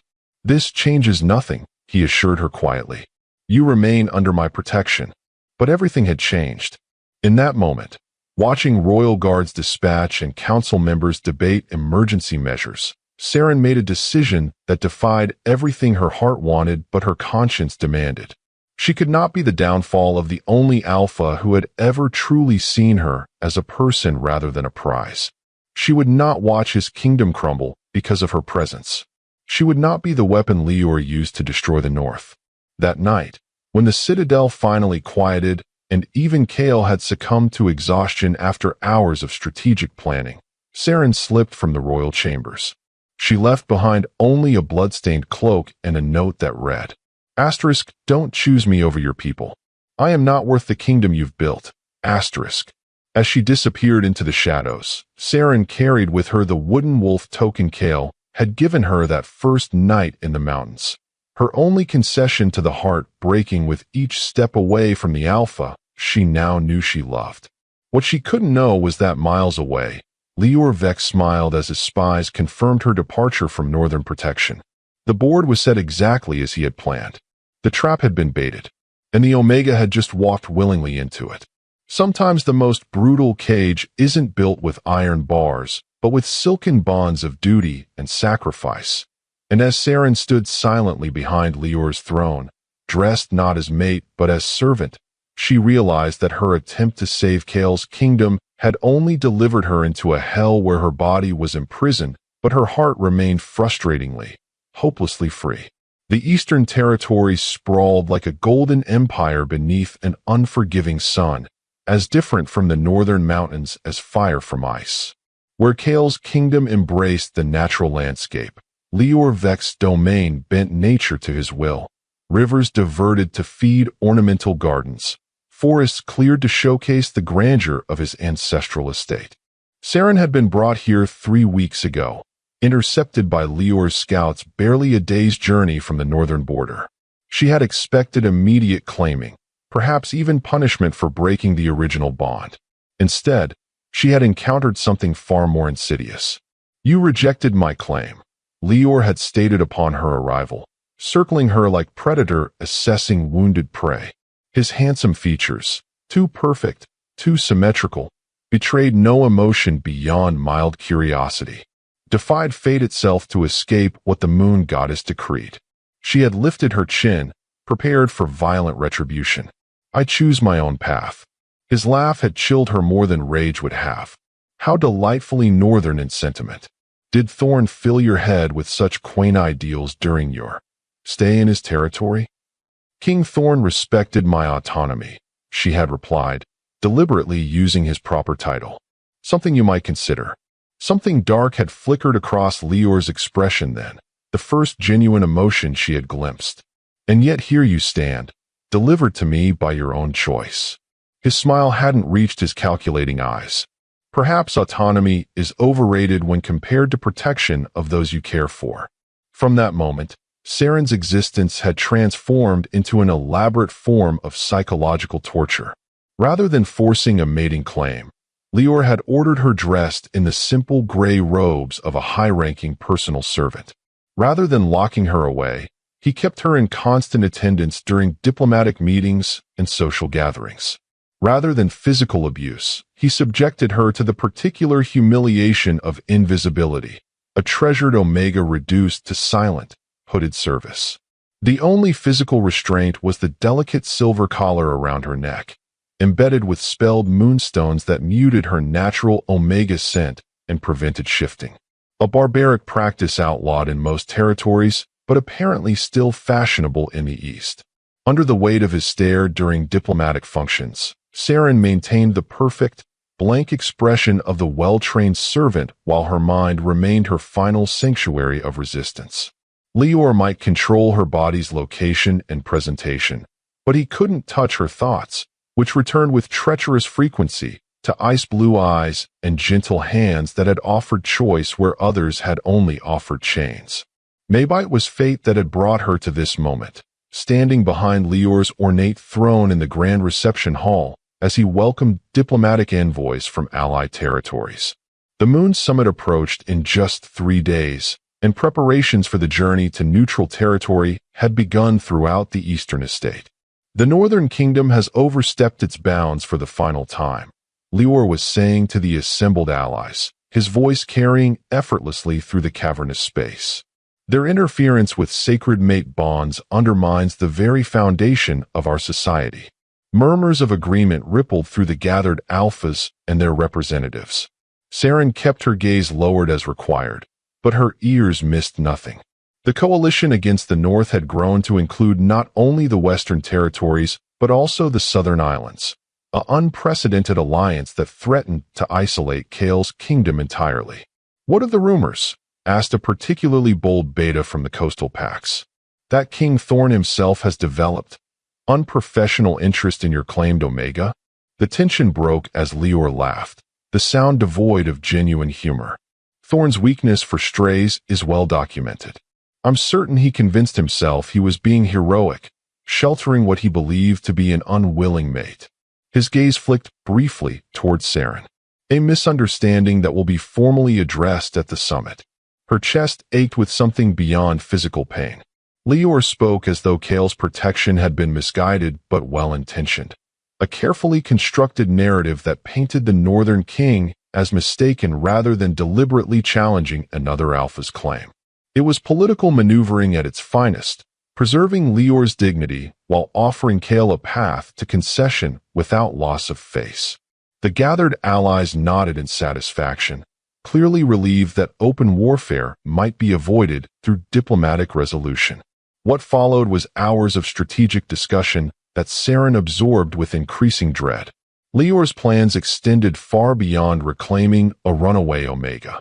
He sought fundamental restructuring of territorial authorities, with the Eastern Alliance assuming primacy over Northern interests in trade, border policies, and resource allocation. In essence, while allowing Kael to retain his crown, Lior intended to strip away the true power of the Northern Kingdom. And Seren, the Omega who had fled rather than be claimed, had become the perfect pretext for this political coup. As twilight descended, casting long shadows through the massive windows, servants began lighting ornate crystal chandeliers throughout the hall. The meeting concluded with formal pledges of allegiance from each representative, sealed with ceremonial sharing of wine from Lior's personal reserves. "And now, a demonstration of Eastern hospitality," Lior announced, gesturing towards Seren with elegant nonchalance. "My personal attendant will serve our final toast." Her body moved on instinct, years of survival instilling perfect obedience to direct commands. She approached the massive table with measured steps, lifting the heavy crystal decanter with practiced grace despite the trembling she suppressed beneath her robes. As she poured precisely measured amounts into each delegate's glass, she felt rather than saw Lior's satisfied smirk. This was his favorite form of psychological warfare, forcing her to serve those who discussed her fate as though she were an object rather than a person present in the room. The final glass belonged to the Western Alpha, a brutish man with small, cunning eyes who deliberately brushed his fingers against hers during the exchange. The contact sent revulsion crawling across her skin, but her expression remained perfectly blank, her eyes downcast as required. "She's well trained for a northern sympathizer," the Western Alpha observed with cruel amusement. "Perhaps after the mating ceremony, you might consider lending her services for diplomatic functions in Western territory." The implication hung heavy in the air. Beneath Seren's revulsion, something deeper ignited, pure, molten rage. Her wolf, suppressed by the spelled collar but never truly silenced, snarled within her mind. In that moment, she understood what Kale had meant about wolves choosing their paths. Despite fate's decree, despite Lior's claim, despite the collar around her neck, her wolf had already made its choice. And it had not chosen Lior Vex. "A generous offer," Lior replied smoothly, "but I prefer keeping my possessions close." The casual cruelty of his words solidified something within her. If she attended the Moon Summit as Lior's silent servant, Kale would see her apparent submission. He would believe she had chosen this, that she had abandoned their connection willingly. The thought was unbearable. As she resumed her position behind Lior's throne, mind racing with desperate plans for escape or resistance, the grand doors at the hall's entrance swung open without announcement. A hush fell over the gathered delegates as an unexpected figure strode into the chamber with the confident authority of one who needed no introduction. King Kale Thorn, Alpha of the Northern Territories, walked alone into the heart of his enemy's stronghold. The air thickened as he moved with predatory grace through the stunned assembly, his midnight blue cloak sweeping behind him like a shadow given form. He wore no crown, carried no entourage, only the unmistakable power of an alpha in his prime, a king who ruled through respect rather than fear. "This is an unexpected honor," Lior recovered quickly, rising from his throne with practiced cordiality that didn't reach his eyes. "The Northern King graces us with his presence before the summit." Kale's gaze swept the room with cold assessment, noting each delegate present, cataloging alliances formed in his absence. When his eyes finally landed on Seren, hooded and collared behind Lior's throne, something dangerous flickered across his features before disappearing behind rigid control. Her heart skipped painfully at the sight of him. 3 weeks had carved new lines of tension around his eyes, added silver threads to the dark hair at his temples.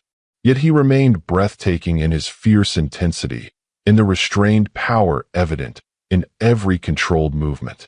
"I come to address a matter that cannot wait for formal summit proceedings," Kale stated, his deep voice carrying easily through the hall without need for volume.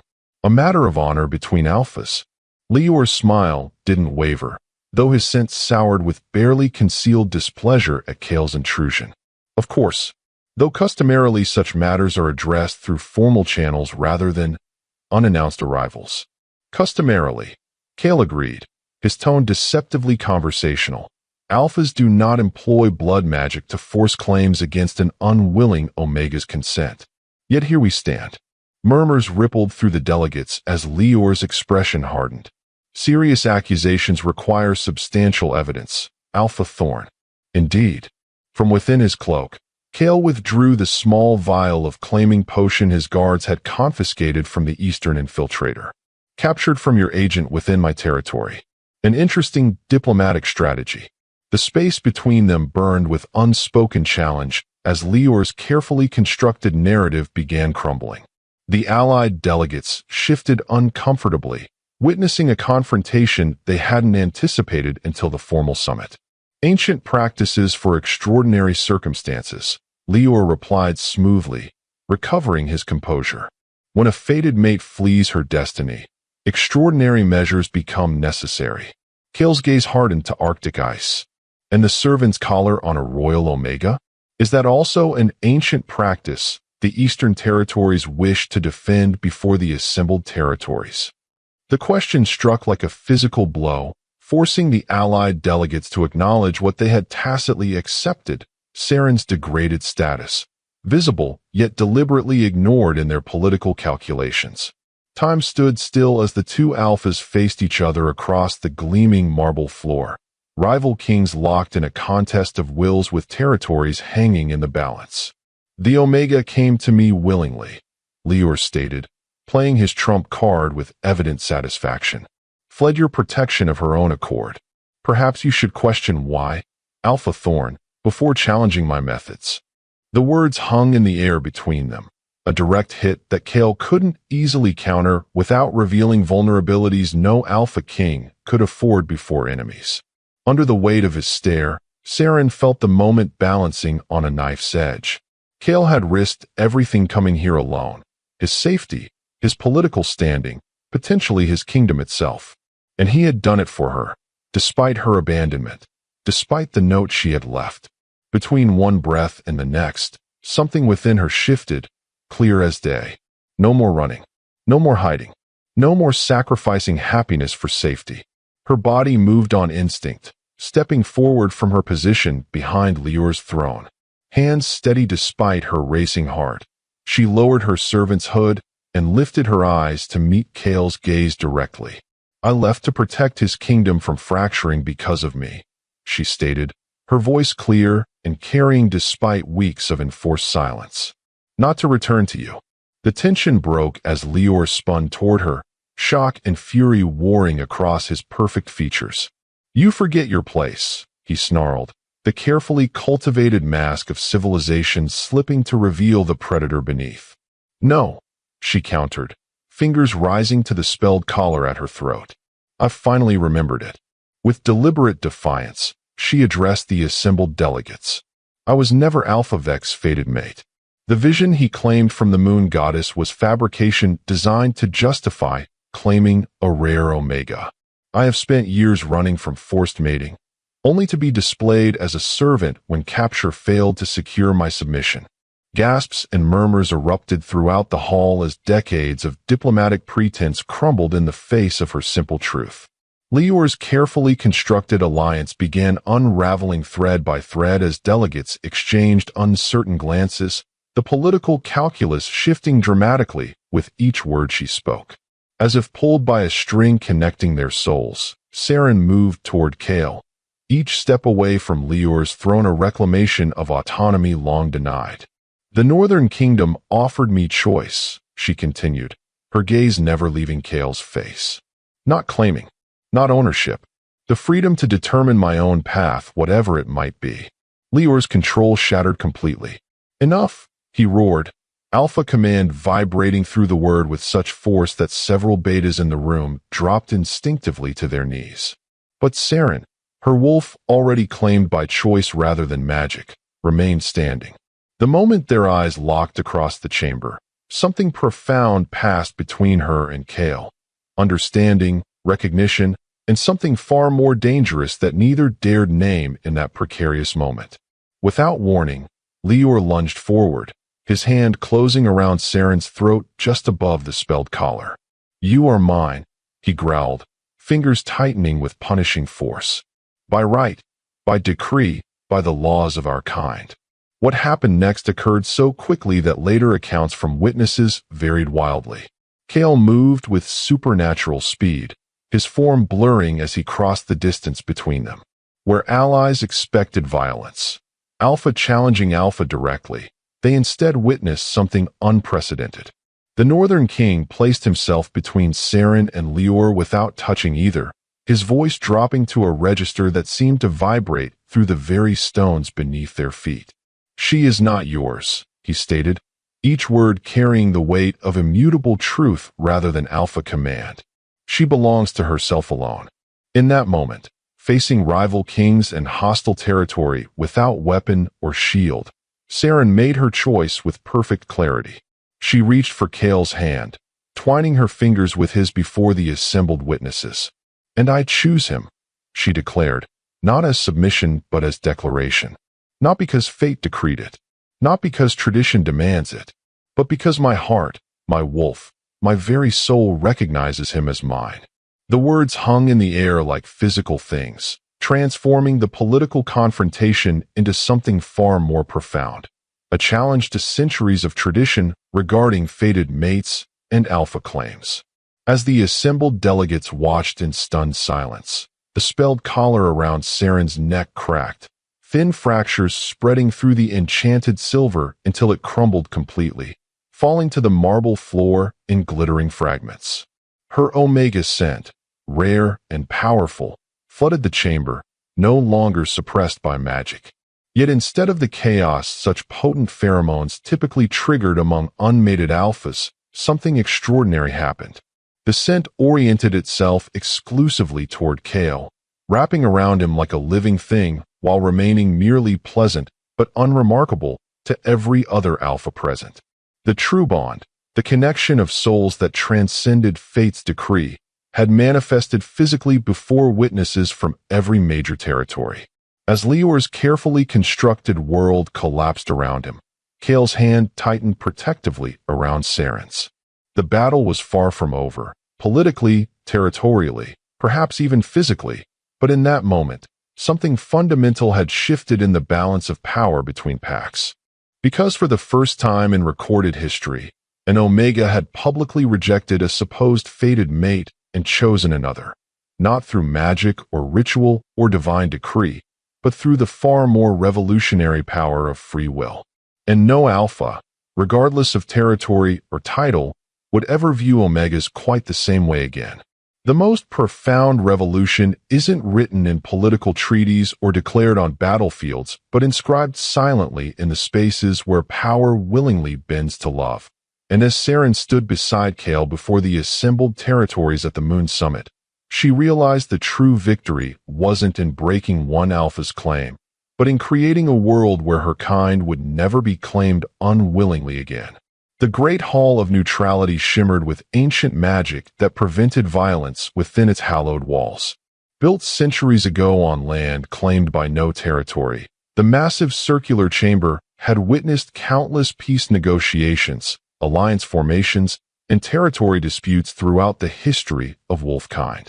Never before had it hosted something as unprecedented as the events unfolding before the gathered representatives of every major pack. 3 days had passed since the confrontation in Lior's stronghold. 3 days of political chaos, hastily arranged escorts, and whispered speculation that raced ahead of them to the Moon Summit. By the time Kale and Seren arrived at the neutral grounds, the story of their confrontation with Lior had been embellished to mythic proportions, some versions claiming Kale had battled 20 Eastern guards single-handedly, others suggesting Seren had somehow commanded the spelled collar to destroy itself through sheer force of will. The truth, as always, was simultaneously simpler and more profound. Seren stood now at the center of the hall, no longer hidden behind a throne or shrouded in servants' robes. She wore northern formal attire, a gown of midnight blue embroidered with silver that matched Kale's ceremonial clothes without suggesting ownership or subservience. Her hair fell loose around her shoulders, adorned with delicate silver chains bearing tiny moonstone fragments reminiscent of those used in the ritual that had broken Lior's claim. What's worse for her former captor, the spelled suppression collar had never been replaced. Her rare Omega scent now filled the chamber freely, yet continued to orient itself exclusively toward Kale, a living testament to the true bond that had formed between them despite fate's supposed decree. Before them stood the Moon Priestess, an ancient beta wolf with eyes milky from age, yet shining with inner sight that transcended physical vision. Selected from no particular territory, the priestess served as the closest living connection to the moon goddess herself, her neutrality and wisdom respected even by the most aggressive alphas. "We gather beneath the full moon," the priestess began, her voice surprisingly strong despite her frail appearance, "to address a matter unprecedented in our recorded history. An Omega claimed by one alpha, sought by another, yet declaring her own choice before witnesses from all territories."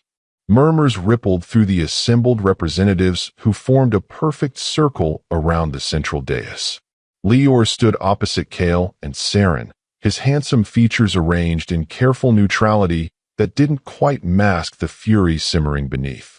Flanking him were allies whose support had visibly wavered since witnessing Seren's public rejection and the manifestation of the true bond. The tension broke as the priestess turned to address Lior directly. "Alpha Vex, you have claimed Omega Seren as your fated mate through divine decree.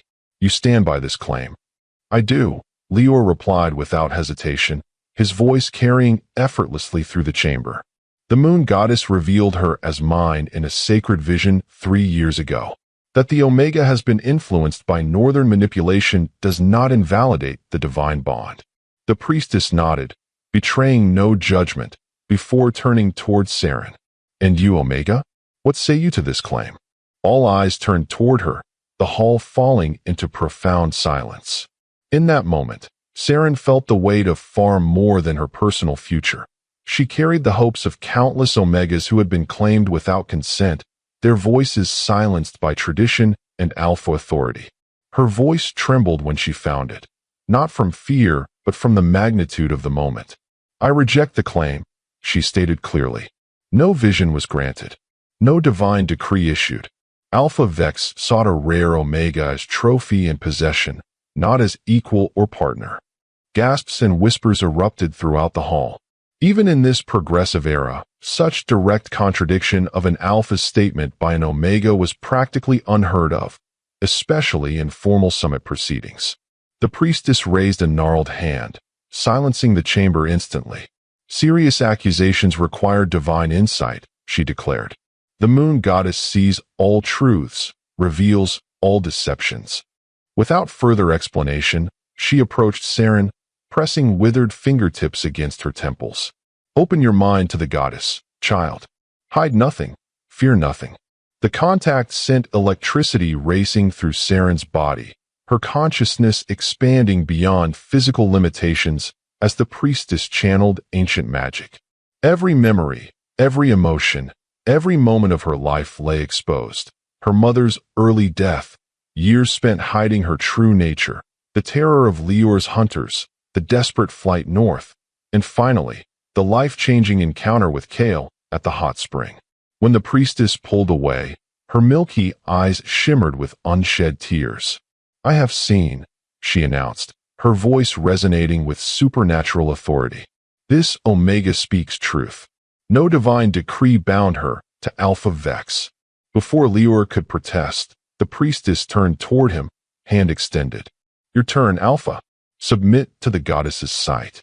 For the first time, uncertainty flickered across Lior's perfect features. To refuse meant admitting deception. To accept meant exposing his lies to divine witness. The impossible choice left him momentarily speechless. He began, visibly calculating potential outcomes. The inner visions of an Alpha are sacred, not meant for public scrutiny. Convenient, Kale observed quietly, the single word carrying devastating impact in the silent chamber. The priestess lowered her hand, her expression grave. Refusal is your right, Alpha Vex, as is the judgment that follows. Between one breath and the next, something shifted in the chamber's atmosphere. The collective acknowledgement that an Alpha of significant standing had fabricated divine decree for personal gain. The implications reached far beyond one Omega's freedom. They threatened the very foundation of authority claimed by Alphas throughout the territories. As the truth unraveled before witnesses from every pack, the priestess turned toward Kale and Seren with renewed purpose. Now we address the unprecedented. The true bond formed without fate's decree. Her gnarled fingers reached for both of them this time, one hand on each of their foreheads. The contact created a visible arc of silver-blue energy that connected the three of them in a perfect triangle. I see two souls who found each other despite fate's initial oversight, she declared, voice resonating with wonder. A bond formed not through magic or ritual or divine declaration, but through genuine recognition of equals. The rarest and most sacred connection our kind can know. When she removed her hands, the silver-blue energy remained, wrapping around Kale and Seren like living light before slowly fading into their skin.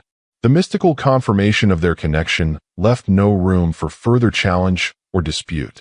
The air thickened with profound significance as the priestess addressed the assembled territories. The moon goddess does not make mistakes, she stated firmly. But neither does she dictate without allowing choice.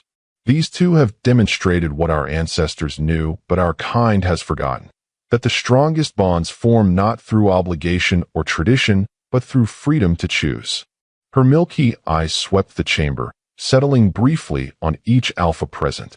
Let this serve as reminder and revolution.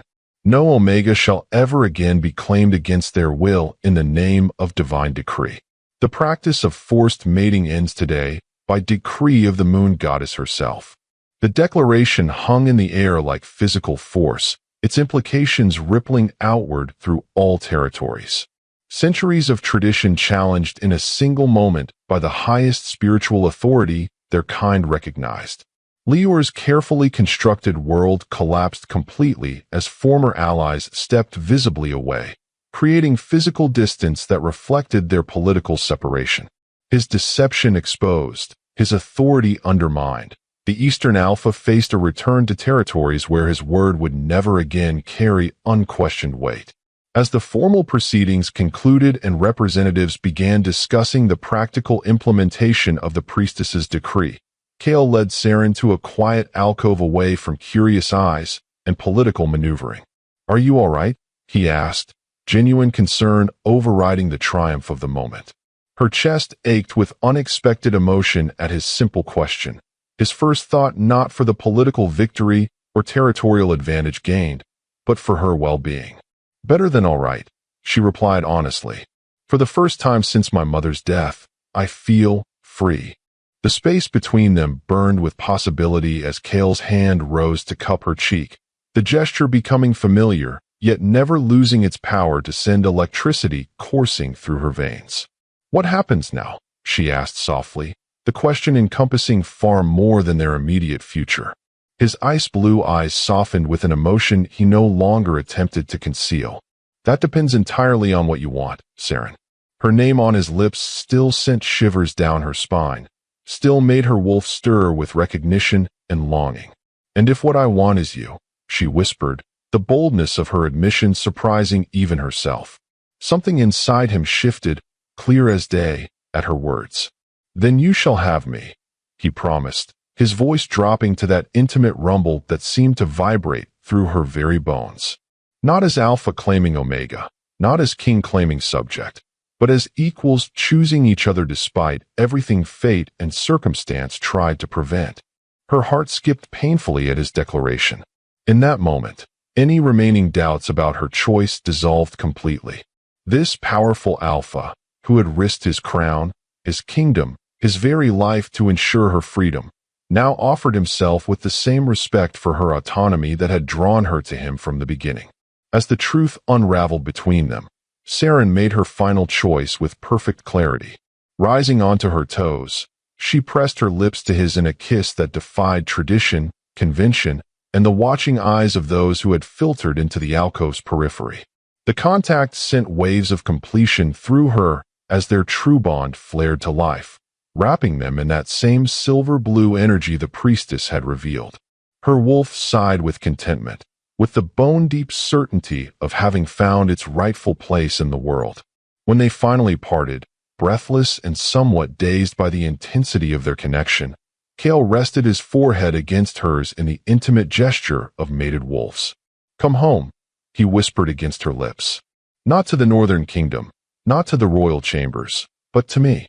Her smile bloomed slow and certain against his. "I already am home," she replied simply. "I found it the moment you carried me from that hot spring." As they departed the summit together, fingers intertwined before witnesses from every territory, they left behind more than political alliances reshuffled and traditions challenged. They carried forward the living embodiment of the revolution they had inadvertently begun, an Alpha King who shared power rather than hoarded it, and the Omega who had changed the future for all her kind by simply, defiantly choosing her own path. He ruled kingdoms, broke empires, and commanded wolves to their knees. But the day she gave him her love, not fate's bond, but hers, was the first time Kale Thorne truly became king.